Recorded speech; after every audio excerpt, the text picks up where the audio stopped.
여러분은 혹시 이런 경험 있으신가요? 평생 익숙하게 불러왔던 노래인데 어느 날 갑자기 그 가사가 완전히 다르게 들리는 순간 말입니다. 마치 암호를 해독한 것처럼 숨겨진 의미가 한꺼번에 눈앞에 펼쳐지는 그 전율 말입니다. 2023년 가을 서울의 한 국제학회장에서 정확히 그런 일이 일어났습니다. 30년 넘게 고대 성경을 연구해온 영국의 한 노 교수가 생전 처음 듣는 한국의 국가 앞에서 온몸이 얼어붙었습니다. 그의 손은 떨리기 시작했고 심장은 미친 듯이 뛰었습니다. 왜일까요? 도대체 그 노래 속에서 무엇을 들은 걸까요?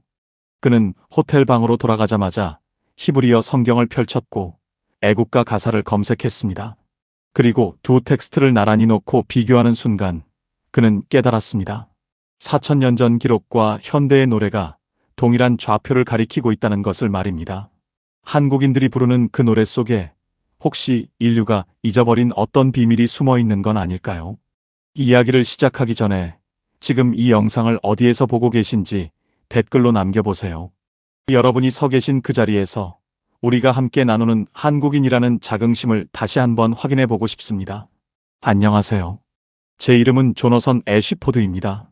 저는 영국 옥스퍼드 대학교에서 고대 근동 지리학과 성경족보 연구를 30년 넘게 해온 학자입니다. 제가 오늘 이렇게 여러분께 이야기를 전하게 된 건 정말 우연한 순간 때문이었습니다. 그 순간은 제 학문 인생 전체를 뒤흔들어 놓았고 지금도 저는 그날의 충격에서 완전히 벗어나지 못했습니다. 사실 학자로서 30년을 살아오면서 수많은 발견과 깨달음의 순간들이 있었지만 그날만큼 강렬했던 경험은 없었습니다. 2023년 가을이었습니다. 저는 서울에서 열리는 국제고대사 학회에 초청을 받아 처음으로 한국 땅을 밟았습니다. 평생 중동과 지중해 지역만 연구해온 저에게 동아시아 여행은 그 자체로 새로운 도전이었습니다. 공항에서 나오는 순간부터 저는 이 나라의 에너지에 압도당했습니다. 높은 빌딩들 사이로 보이는 산들, 거리 곳곳에서 느껴지는 오랜 역사의 흔적들이 제 눈길을 사로잡았습니다. 특히 저를 놀라게 한 건 현대적인 도시 한복판에도 고대의 유산이 자연스럽게 공존하고 있다는 점이었습니다. 하지만 진짜 충격은 학회 개막식에서 찾아왔습니다. 식순 중에 애국가 제창이 있었습니다. 저는 다른 나라 학자들처럼 공손히 자리에서 일어나 한국 분들이 부르시는 노래를 듣고 있었습니다. 그런데 이상했습니다. 멜로디가 장엄하고 아름다웠지만 제 귀에는 유독 한 구절이 꽂혀버렸습니다. 동해물과 백두산이 마르고 닳도록. 저는 그 순간 온몸에 전율이 흐르는 걸 느꼈습니다. 마치 누군가 제 등뼈를 따라 차가운 손가락으로 훑고 지나가는 것 같은 느낌이었습니다. 왜냐하면 그 가사가 제게는 단순한 노랫말이 아니라 마치 고대의 지도처럼 들렸기 때문입니다. 제 머릿속에서는 즉시 히브리어 성경 구절들이 떠올랐고 심장이 빠르게 뛰기 시작했습니다. 여러분, 저는 30년 넘게 창세기 10장의 족보를 연구해왔습니다. 특히 노아의 증손자 욥단이라는 인물의 이동 경로를 추적하는 일에 제 학자로서의 인생을 바쳤습니다. 욥단은 성경에서 매우 독특한 위치를 차지하는 인물입니다. 그는 셈의 후손이면서도 다른 형제들과 달리 바벨탑 사건 이후 동쪽으로 떠난 것으로 기록되어 있습니다. 제 연구실 책상 위에는 언제나 히브리어 성경이 펼쳐져 있고 그 페이지에는 창세기 10장 30절이 수없이 밑줄 쳐져 있습니다. 그들이 거주하는 곳은 메사에서부터 스발로 가는 길의 동편산이었더라. 이 한 문장을 이해하기 위해 저는 지난 수십 년을 보냈습니다. 동료 학자들과 수없이 토론했고 고대 지도들을 펼쳐놓고 밤을 새웠으며 가능한 모든 경로를 추적해 보았습니다. 그런데 그날 서울의 그 학회장에서 제가 들은 건 바로 그 성경 구절과 너무나 닮아있는 좌표였습니다. 동쪽 끝에 바다, 그리고 하얀 머리를 가진 산. 저는 그 자리에서 숨이 멎는 줄 알았습니다. 주변 사람들은 아무렇지 않게 노래를 부르고 계셨지만 저만 혼자 심장이 터질 듯이 뛰고 있었습니다. 옆에 앉아 계시던 일본 학자분이 제 얼굴색이 창백해진 걸 보시고 괜찮으냐고 물어보셨을 정도였습니다. 제 머릿속에서는 수십 년간 풀지 못했던 퍼즐 조각들이 빠르게 맞춰지기 시작했습니다. 메사, 스발, 동편의 산, 그리고 동해와 백두산. 이 단어들이 제 머릿속에서 빙글빙글 돌며 하나의 그림을 만들어내고 있었습니다. 식이 끝나고 저는 곧장 호텔 방으로 돌아갔습니다.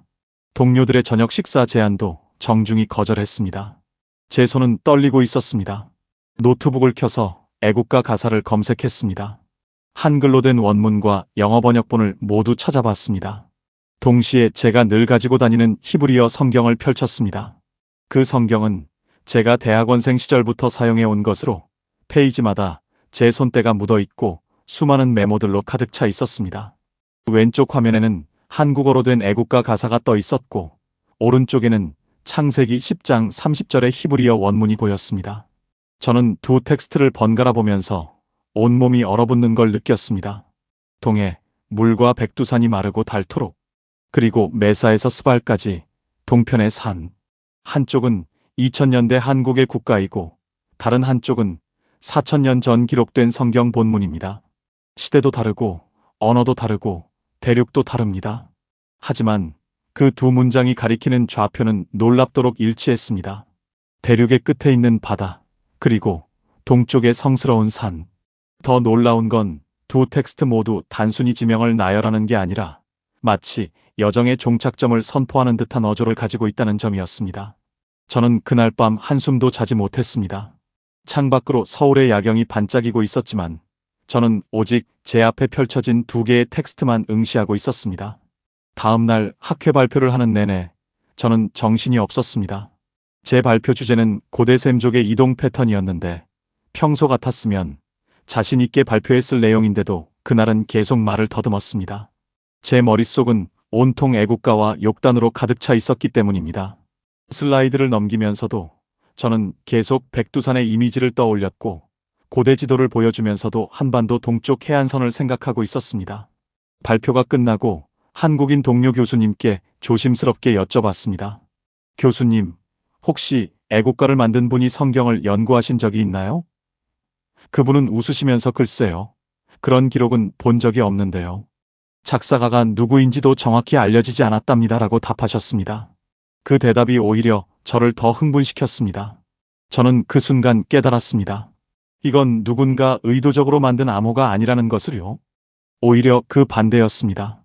이것은 너무 오래되어서 너무 깊숙이 새겨져 있어서 심지어 그 노래를 부르는 사람들조차 그 의미를 모르는 채로 전해 내려온 어떤 기억의 흔적이 아닐까 하는 생각이 들었습니다. 마치 유전자 속에 새겨진 조상의 기억처럼 애국가 속에는 아주 먼 옛날 이 땅까지 걸어온 누군가의 여정이 담겨 있는 게 아닐까요? 인류학자들이 말하는 집단 무의식처럼 한 민족의 노래 속에 그들이 잊어버린 기원의 이야기가 숨어 있을 수 있다는 생각이 점점 더 강하게 다가왔습니다.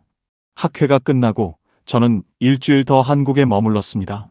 원래 계획에는 없던 일정이었지만 저는 항공권을 바꾸고 서울에 남기로 결정했습니다. 그 기간 동안 저는 서울의 도서관들을 찾아다니며 한국의 고대 역사, 건국 신화, 그리고 천재 문화에 대한 자료들을 닥치는 대로 읽었습니다. 국립중앙도서관에서 단군 신화를 읽었고 한국학중앙연구원에서 고조선 관련 논문들을 찾아봤으며 여러 역사학자들의 저서를 섭렵했습니다. 그러면 그럴수록 제 가슴 속에는 하나의 질문이 점점 더 커져갔습니다. 혹시 이 땅이 욕단이 찾아 헤맨 바로 그 동편의 산이 아닐까? 물론 이것은 학계의 정설이 아닙니다. 대부분의 학자들은 욕단의 거주지를 아라비아 반도 어딘가로 봅니다. 제 동료들에게 이 이야기를 꺼낸다면 아마 웃음거리가 될 것입니다. 하지만 저는 이 질문을 떨쳐버릴 수가 없었습니다. 영국으로 돌아가는 비행기 안에서 저는 창밖을 내다보며 생각했습니다. 만약, 정말 만약에 말입니다. 욕단의 후손들이 바벨탑의 혼란을 피해 동쪽으로 계속 걸어갔다면 그들은 어디에서 멈췄을까요? 아라비아의 모래 언덕에서 멈췄을까요? 아니면 더 먼 곳, 더 이상 갈 수 없는 곳까지 갔을까요? 만약 그들이 정말로 해가 떠오르는 땅 끝까지 걸어갔다면 그곳에는 무엇이 있었을까요? 푸른 바다와 하얀 산이 있지 않았을까요? 저는 비행기 창문에 이슬이 맺히는 걸 보면서 제 눈에도 어느새 눈물이 고여 있다는 걸 느꼈습니다. 60대 중반의 나이에 그것도 수천 킬로미터 상공의 비행기 안에서 혼자 눈물을 흘리고 있는 제 모습이 우스웠지만 저는 그 감정을 억누를 수가 없었습니다. 여러분, 저는 오늘 여러분께 하나의 이야기를 들려드리려고 합니다. 이것은 증명된 역사가 아닙니다. 학계의 정설도 아닙니다. 제가 쓴 논문이 학술지에 실린 것도 아니고 동료들의 검증을 받은 것도 아닙니다. 하지만 한 서양 학자가 30년 넘게 성경을 파고들다가 우연히 한국 땅을 밟았을 때 마주친 놀라운 일치에 대한 이야기입니다. 그리고 그 일치가 저에게 던진 질문, 동해와 백두산은 혹시 욕단의 마지막 좌표가 아니었을까에 대한 조심스러운 탐구입니다. 저는 이 이야기를 여러분께 강요하지 않겠습니다. 다만 제가 발견한 것들을 있는 그대로 보여드리고 여러분 스스로 판단하시도록 하겠습니다. 저와 함께 이 여정을 떠나주시겠습니까? 영국으로 돌아온 저는 곧바로 제 연구실로 향했습니다. 30년 넘게 사용해온 그 작은 공간에는 천장까지 닿는 책장들이 빼곡히 서 있었고 벽면에는 고대 근동 지역의 지도들이 붙어 있었습니다. 저는 그 지도들을 모두 떼어내고 새로운 지도를 펼쳤습니다. 유라시아 대륙 전체가 보이는 대형 지도였습니다. 제 손가락은 메소포타미아에서 시작해 동쪽으로 천천히 움직이기 시작했습니다. 이란 고원, 중앙아시아 알타이 산맥, 그리고 마침내 한반도에 멈춰 섰습니다. 그 순간 제 심장이 다시 한번 빠르게 뛰기 시작했습니다. 하지만 저는 학자입니다. 감정에 휩쓸려 성급한 결론을 내릴 수는 없었습니다. 저는 가장 기본으로 돌아가기로 했습니다. 창세기 10장 30절, 바로 그 히브리어 원문을 다시 한번 철저히 분석하는 것이었습니다. 저는 책상 위에 히브리어 성경을 펼쳤습니다. 수천 번도 더 읽었던 그 구절이었지만 이번에는 완전히 새로운 눈으로 보이기 시작했습니다. 바예히 모샤밤 미메샤 보아카 스파라 하르 하케뎀. 저는 이 문장의 단어 하나하나를 다시 뜯어보기 시작했습니다. 여러분, 제가 여기서 가장 주목한 단어는 바로 하르 하케뎀이었습니다. 영어 성경에서는 이것을 마운트 오브 더 이스트라고 번역합니다. 단순히 동쪽에 있는 산이라는 뜻이죠. 하지만 히브리어 원문의 뉘앙스는 훨씬 더 깊고 복잡합니다. 하르는 산을 의미하고 하케뎀은 동쪽을 의미합니다. 그런데 여기서 중요한 건 히브리어에는 동쪽을 나타내는 여러 단어가 있다는 점입니다. 가장 일반적인 단어는 미즈라크입니다. 이것은 그냥 해가 뜨는 방향, 즉 동쪽을 의미합니다. 하지만 성경은 여기서 미즈라크를 쓰지 않았습니다. 대신 케뎀이라는 단어를 선택했습니다. 케뎀은 매우 특별한 단어입니다. 이 단어는 단순한 방향을 넘어서 시간적 의미도 가지고 있습니다. 케뎀의 어근은 앞, 이전, 고대, 태초를 의미합니다. 그래서 이 단어는 옛날의 동쪽, 태초의 동쪽, 심지어 가장 먼 동쪽이라는 뉘앙스를 담고 있습니다. 성경 전체를 통틀어 케뎀이 사용될 때는 항상 특별한 의미가 있었습니다. 에덴 동산도 케뎀에 있었고 가인이 쫓겨간 곳도 케뎀이었습니다. 이것은 단순히 동쪽 방향이 아니라 인류의 시원과 연결된 신성한 의미를 가진 동쪽이었습니다. 저는 제 연구실에서 며칠 동안 이 단어만 연구했습니다. 고대 히브리어 사전들을 뒤지고 랍비들의 주석서들을 찾아봤으며 동료 언어학자들에게 이메일을 보냈습니다. 그리고 제가 내린 결론은 이것이었습니다. 창세기 10장 30절이 말하는 동편산은 단순히 메소포타미아에서 조금 동쪽에 있는 언덕이 아니라 인간이 갈 수 있는 가장 먼 동쪽, 해가 처음 떠오르는 곳, 세상의 끝에 있는 성스러운 산을 의미할 수 있다는 것이었습니다. 이 해석이 맞는다면 욕단의 여정은 우리가 생각했던 것보다 훨씬 더 길고 멀었을 것입니다. 그렇다면 스발은 어디일까요? 이것은 수천 년 동안 학자들을 괴롭혀온 질문입니다. 주류 신학계는 대체로 스발을 아라비아 반도 남부의 어느 지점으로 봅니다. 예멘 근처 혹은 오만 지역이라는 주장들이 많습니다. 이 해석에는 나름의 근거가 있습니다.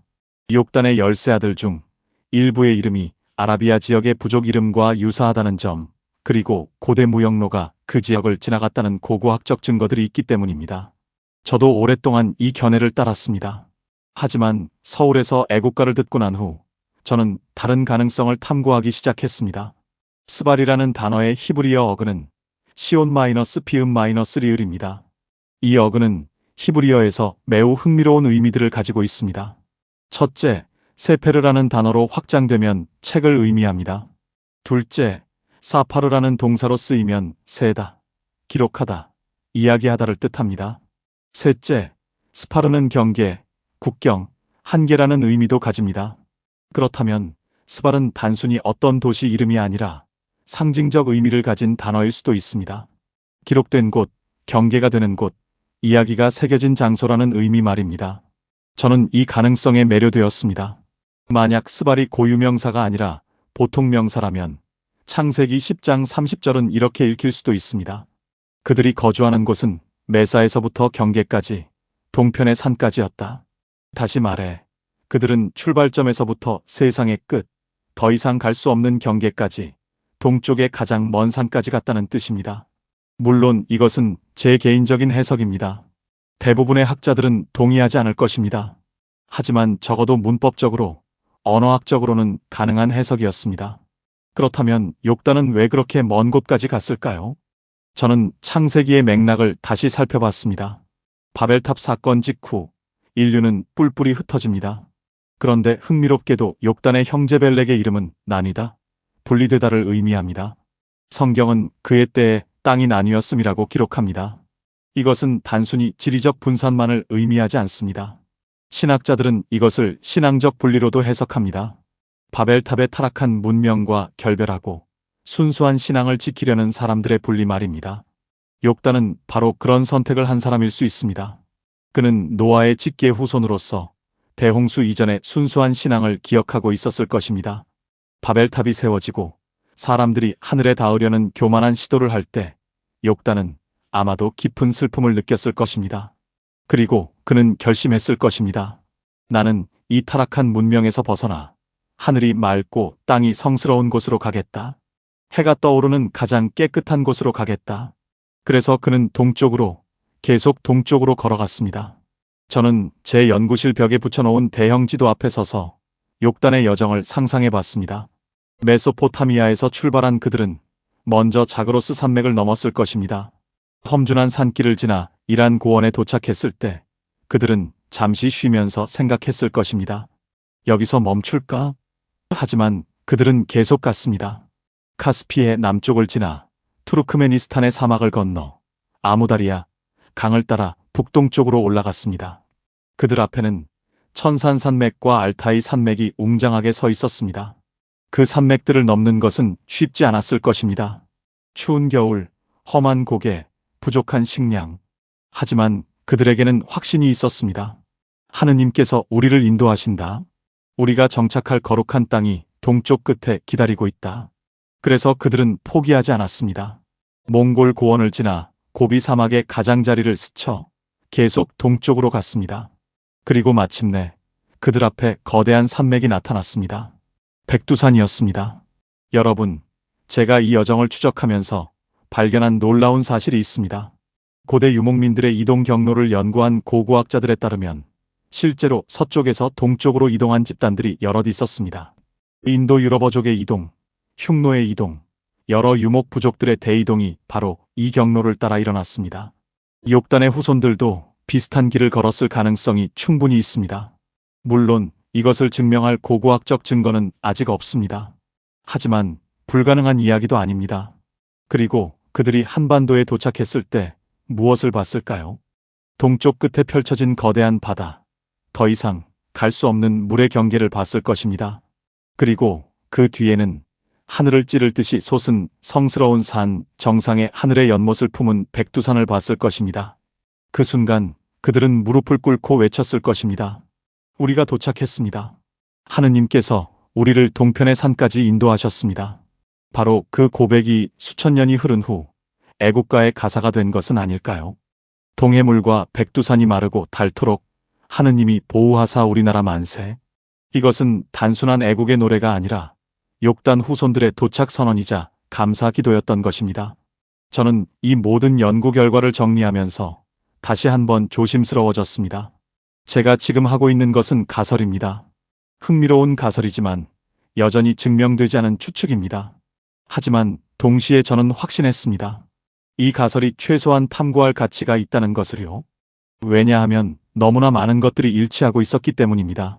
히브리어 텍스트의 의미, 지리적 경로의 가능성, 그리고 무엇보다 애국가 가사와의 놀라운 조응. 이 모든 것이 우연이라고 하기에는 너무나 정교했습니다. 저는 히브리어 성경 연구에서 잠시 벗어나 애국가 그 자체를 깊이 들여다보기로 했습니다. 한국인들에게는 너무나 익숙해서 오히려 보이지 않는 것들이 있을 거라 생각했습니다. 저는 서울에서 구입한 애국가 악보와 가사집을 펼쳐놓고 마치 고대 문서를 해독하듯 한 글자 한 글자 분석하기 시작했습니다. 그리고 곧 놀라운 사실을 발견했습니다. 이 노래는 단순한 국가가 아니었습니다. 이것은 정교하게 설계된 신앙 고백이자 지리적 좌표가 담긴 고대의 기록처럼 보였습니다. 동해물과 백두산이 마르고 닳도록. 첫 구절부터 저는 멈춰 섰습니다. 대부분의 국가는 어떻게 시작할까요?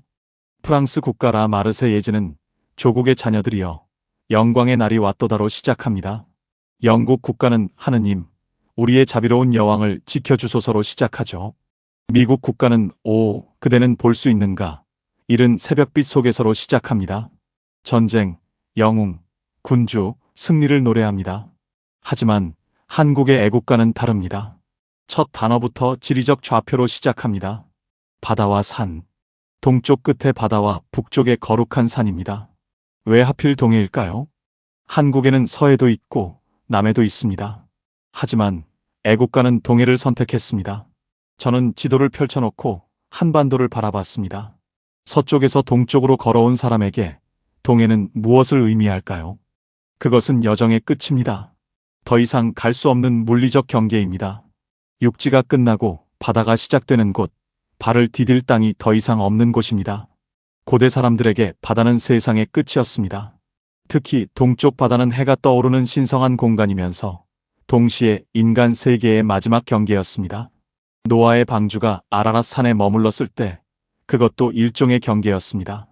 홍수로 뒤덮인 세상에서 유일하게 드러난 육지, 그곳이 새로운 시작의 지점이었습니다. 마찬가지로 욕단의 후손들이 유라시아 대륙을 가로질러 동쪽 끝까지 왔을 때 그들 앞에 펼쳐진 동해는 바로 그런 경계였을 것입니다.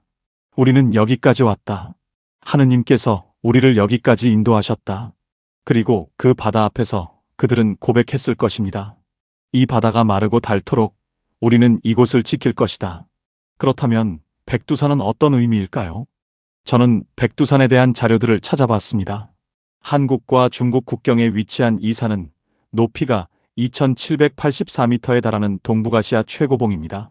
정상에는 천지라는 호수가 있는데 이것은 화산 분화구의 물이 고인 칼데라 호수입니다. 고대 한국인들은 이 산을 신성시했고 하늘에 제사를 지내는 천제단을 이곳에 세웠다고 전해집니다. 단군 신화에서도 백두산은 중요한 위치를 차지합니다. 하늘에서 내려온 환웅이 태백산 신단수 아래에 내려왔다고 하는데 많은 학자들이 이 태백산을 백두산으로 봅니다. 저는 여기서 또 한 번 전율을 느꼈습니다. 성경에서 산은 특별한 의미를 가집니다. 하느님을 만나는 장소입니다. 모세가 십계명을 받은 곳도 시내산이었고 엘리야가 하느님의 음성을 들은 곳도 호렙산이었으며 아브라함이 이삭을 바치려 했던 곳도 모리아산이었습니다. 노아가 방주에서 내려와 제단을 쌓은 곳도 아라랏 산이었습니다. 산은 단순한 지형이 아니라 하늘과 땅이 만나는 성스러운 공간이었습니다. 그렇다면 욕단의 후손들이 동쪽 끝에 도착했을 때 그들이 제단을 쌓을 장소로 선택한 곳은 어디였을까요? 바로 그 지역에서 가장 높고 거룩한 산, 백두산이 아니었을까요? 백두산의 이름도 의미심장합니다. 백두는 하얀 머리를 뜻합니다. 산 정상이 1년 내내 흰 눈으로 덮여 있기 때문에 붙여진 이름입니다. 하지만 성경적 관점에서 보면 흰색은 순수함과 거룩함을 상징합니다. 요한계시록에서 천국의 보좌에 앉으신 분의 머리털이 흰 양털 같고 눈 같다고 묘사됩니다. 다니엘서에서도 옛적부터 항상 계신 이의 머리털이 깨끗한 양의 털 같다고 기록되어 있습니다. 백두산, 하얀 머리의 산. 이것은 단순한 자연 현상의 묘사가 아니라 하느님의 임재를 상징하는 이름일 수도 있습니다. 그리고 저는 애국가 가사의 다음 부분에 주목했습니다. 하느님이 보호하사 우리나라 만세. 여기서 가장 중요한 단어는 하느님입니다. 저는 한국어를 깊이 공부한 것은 아니지만 한국인 동료 학자들에게 이 단어의 의미를 물어봤습니다. 그분들은 하느님이 매우 독특한 표현이라고 설명해 주셨습니다. 한국의 전통 신앙에서는 다양한 신들이 존재했습니다. 산신, 용왕, 조상신 등 수많은 영적 존재들이 있었습니다. 하지만 하느님은 그들과 다릅니다. 이것은 유일신, 최고의 존재, 창조주를 가리키는 말입니다. 더 흥미로운 것은 하느님의 어원입니다. 일부 학자들은 이것이 한과 님의 합성어라고 봅니다. 하는 하나, 크다, 위대하다를 의미하고 님은 존칭입니다. 그러니까 하느님은 유일하고 위대하신 분, 하나이신 주님이라는 뜻입니다.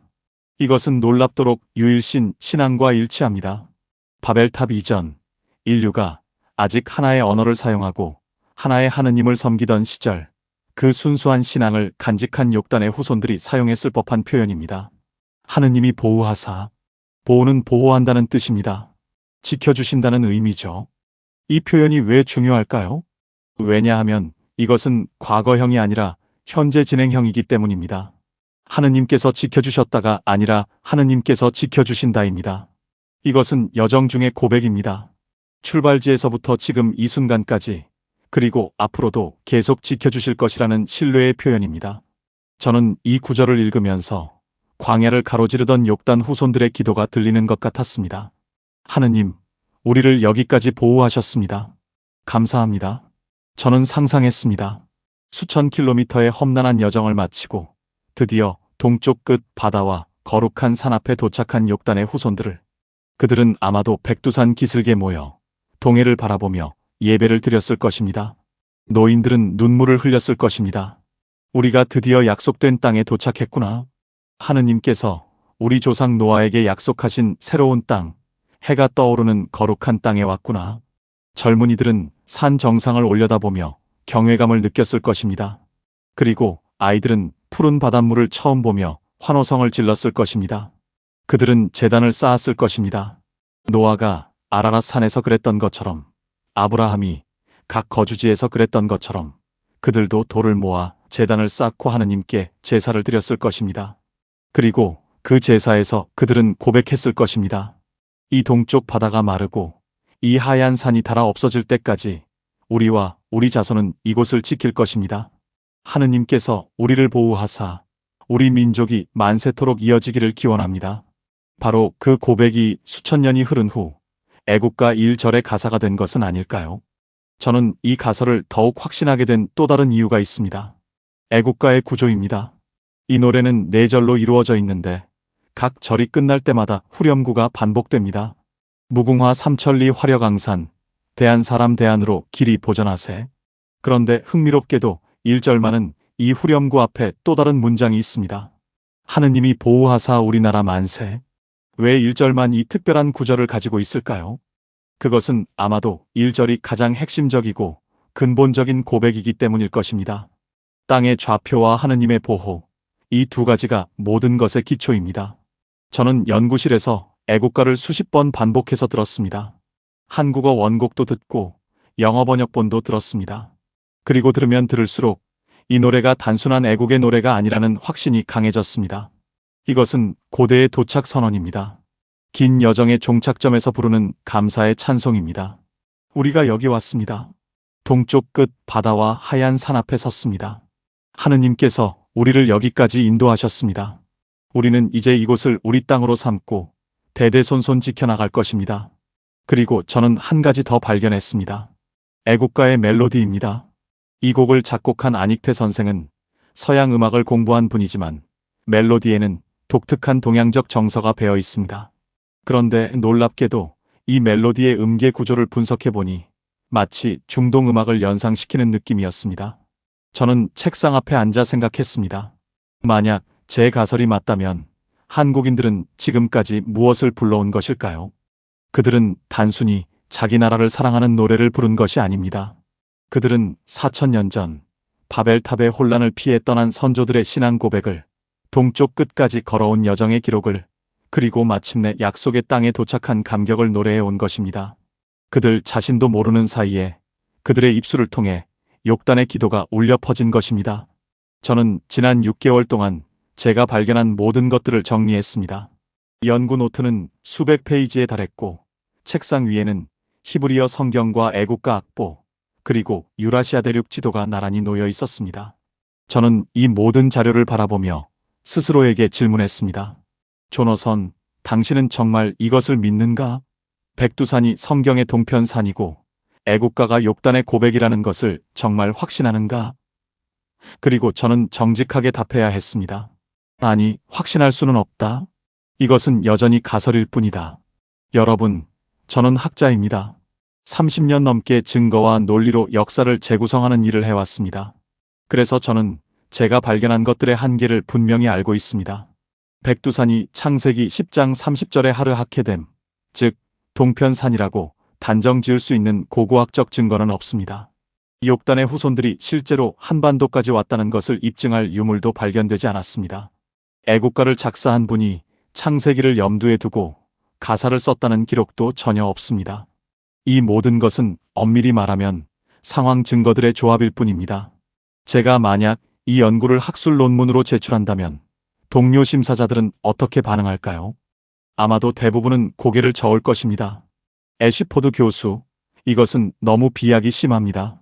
단어의 유사성과 지리적 일치만으로는 역사적 연결을 주장할 수 없습니다.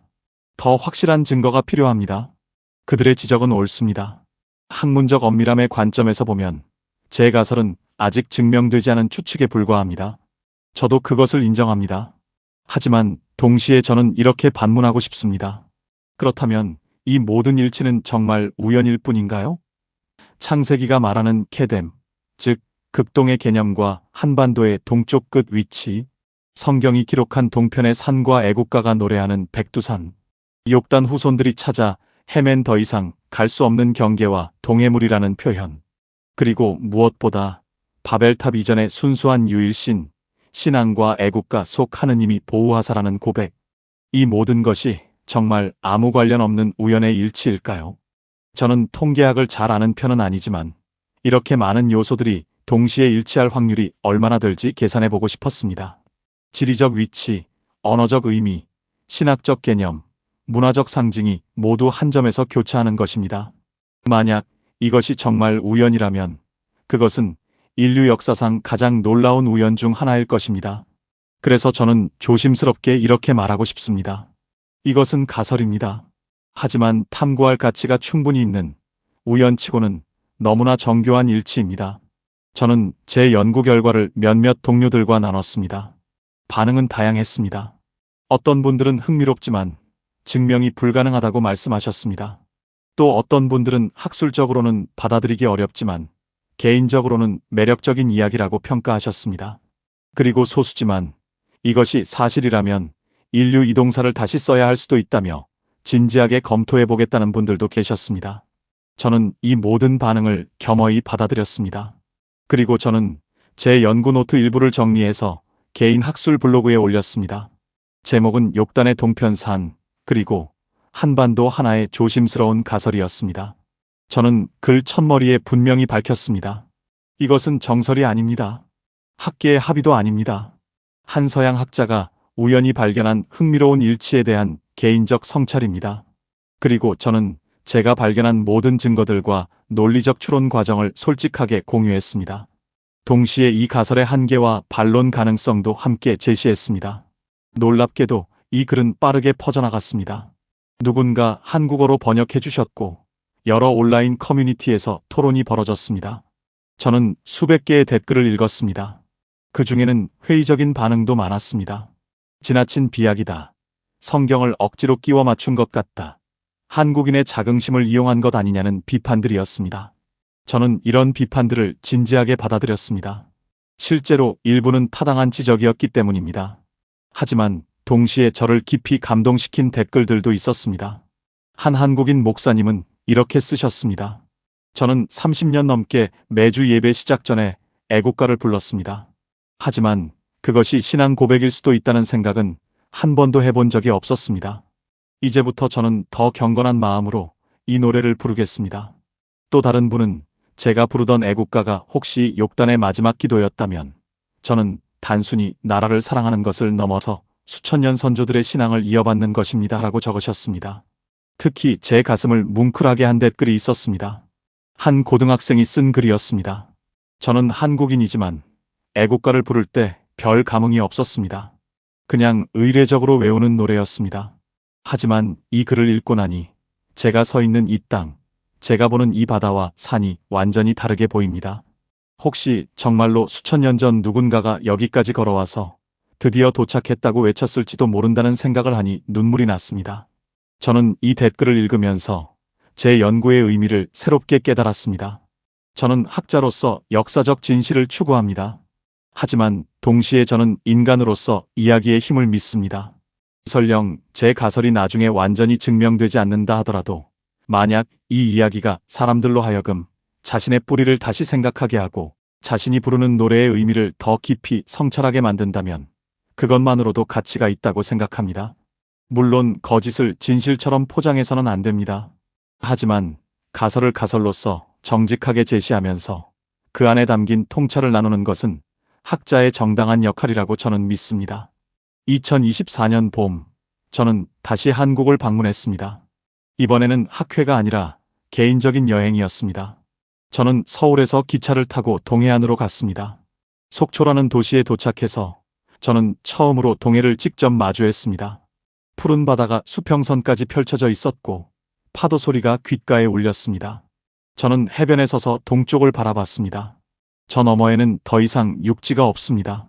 정말로 세상의 끝입니다. 그리고 저는 북쪽을 올려다봤습니다. 멀리 보이지는 않았지만 저는 백두산이 그곳에 있다는 것을 알고 있었습니다. 하얀 머리를 가진 거룩한 산, 하늘 연못을 품은 동방의 성산이 그곳에 서 있습니다. 저는 그 순간 만약 정말로 서쪽에서 걸어온 누군가가 이 자리에 섰다면 그가 무슨 생각을 했을지 상상해 봤습니다. 드디어 도착했다. 하느님께서 우리를 여기까지 인도하셨다. 이 바다가 마르고 저 산이 다를 때까지 우리는 이곳을 지킬 것이다. 저는 주머니에서 작은 스피커를 꺼내 애국가를 틀었습니다. 파도 소리와 함께 멜로디가 흘러나왔습니다. 동해물과 백두산이 마르고 닳도록 하느님이 보호하사 우리나라 만세. 저는 한국어를 유창하게 하지 못하지만 이 구절만큼은 발음을 연습해서 외웠습니다. 그리고 저는 동해를 바라보며 그 가사를 따라 불렀습니다. 영국 사람인 제가 한국 땅에서 한국어로 한국의 국가를 부르는 모습이 우스꽝스러울 수도 있었습니다. 하지만 저는 진심이었습니다. 노래를 부르면서 저는 눈물이 흐르는 것을 느꼈습니다. 왜 눈물이 나는지 저도 정확히 설명할 수 없었습니다. 아마도 그것은 학자로서의 발견의 기쁨 때문만은 아니었을 것입니다. 그것은 인간으로서, 신앙인으로서 수천 년을 관통하는 어떤 거대한 이야기의 한 부분을 목격했다는 경외감 때문이었을 것입니다. 만약 제 가설이 맞다면 저는 지금 욕단의 후손들이 섰던 바로 그 자리에 서 있는 것입니다. 그리고 그들이 불렀던 바로 그 고백을 수천 년이 지난 후에 다시 부르고 있는 것입니다. 해변을 떠나기 전 저는 조약돌 하나를 주었습니다. 동해의 파도에 매끄럽게 다른 작은 돌이었습니다. 저는 그 돌을 영국으로 가져와서 지금도 제 책상 위에 놓아두고 있습니다. 논문을 쓸 때나 강의를 준비할 때 저는 가끔 그 돌을 만지작거립니다. 그리고 생각합니다. 이 돌은 수천 년 동안 저 바다에서 파도를 맞으며 굴러다녔구나. 혹시 욕단의 후손들도 이런 돌을 보았을까? 그들도 이 돌을 주워서 제단을 쌓는 데 사용했을까? 여러분, 저는 오늘 여러분께 확실한 답을 드리지 못합니다. 백두산이 성경의 동편산이라고 단언할 수도 없고 애국가가 욕단의 고백이라고 증명할 수도 없습니다. 하지만 저는 이것만은 확신합니다. 성경의 하르하케뎀과 애국가의 동해물과 백두산, 욕단의 하느님께서 보호하셨다는 신앙과 애국가의 하느님이 보호하사라는 고백, 이 모든 것이 한 점에서 만나는 이 놀라운 일치는 적어도 우리에게 깊은 성찰의 기회를 제공한다는 것입니다. 어쩌면 진짜 중요한 것은 이것이 역사적 사실인지 아닌지가 아닐 수도 있습니다. 진짜 중요한 것은 이 이야기가 우리에게 무엇을 말해주는가일 것입니다. 우리는 누구인가? 우리는 어디에서 왔는가? 우리가 서 있는 이 땅은 어떤 의미를 가지는가? 우리가 무심코 부르는 노래 속에는 어떤 깊은 뜻이 숨어 있는가? 이런 질문들은 고고학적 증거나 DNA 분석으로만 답할 수 있는 것이 아닙니다. 때로는 상상력과 통찰, 그리고 경외감이 필요합니다. 저는 지난 2년 동안 이 연구를 하면서 많은 것을 배웠습니다. 히브리어 단어의 깊은 의미도 배웠고 한국의 역사와 문화도 배웠습니다. 하지만 가장 큰 배움은 따로 있었습니다. 그것은 겸손함이었습니다. 저는 30년 넘게 성경을 연구했지만 여전히 모르는 것이 너무 많습니다. 욕단이 정확히 어디로 갔는지, 그의 후손들이 지금 어디에 있는지 저는 확실히 알지 못합니다. 하지만 바로 그 모름이 저를 더욱 탐구하게 만듭니다. 그리고 저는 또 하나를 배웠습니다.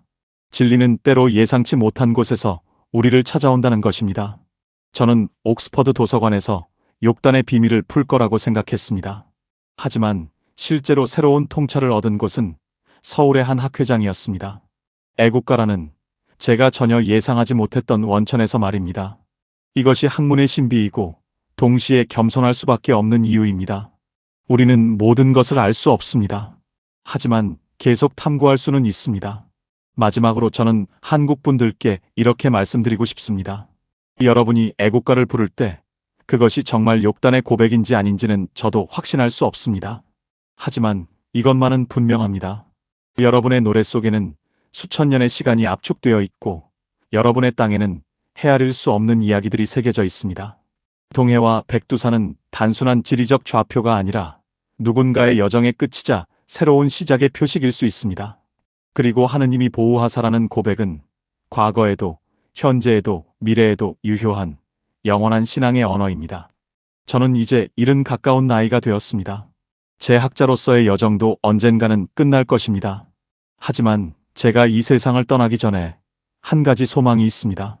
언젠가 누군가, 아마도 한국의 젊은 학자가 제가 시작한 이 탐구를 이어받아서 더 깊이 파고들어 욕단과 한반도의 연결을 더 명확하게 밝혀내는 것입니다.